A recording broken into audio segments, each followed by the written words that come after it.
Добрый день!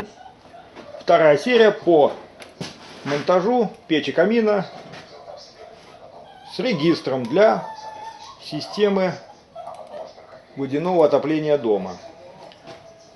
Значит, сюда мы вышли дымоход 125, утепление 30 мм, толщина внутренней части 0,5. Единственная горизонталь, которая идет, она опущена миллиметровка для надежности. Здесь у нас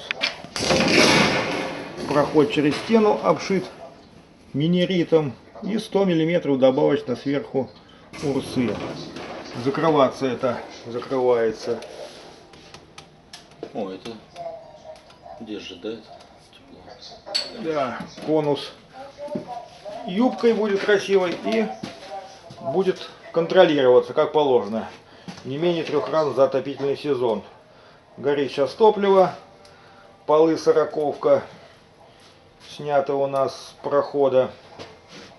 Видимо, это мореный дуб, судя по всему. Ну а что? Мы живем один раз, будем топиться мореным дубом.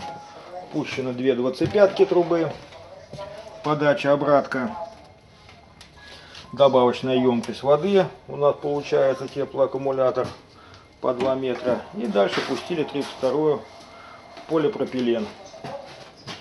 Все это работает. Температура у нас уже 35, давление единица. Пойдем дальше по системе. Здесь под полом прошли мы в подвале и вышли. Вот у нас уже здесь собрано прошлую систему. Смотрите на фотографии, как было и как стало. Насос переставили на обратку на тот котел. Поставили к нему фильтр. Перед этим уже был мусором забитый.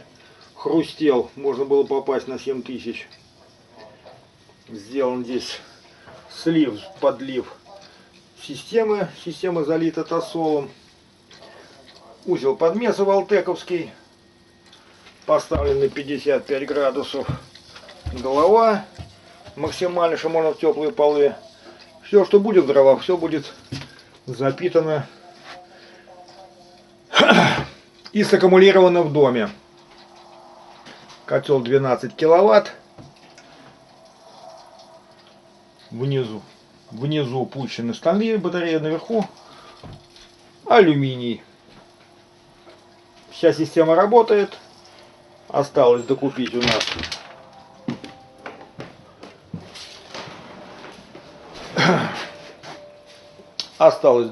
нас аварийный блок питания, чтобы не попасть при отключении света на закипание системы.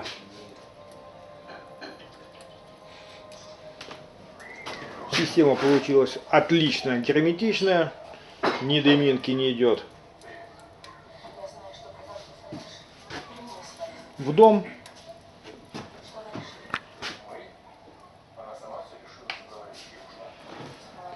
И мы говорим до свидания. Печи камине звезда. До свидания.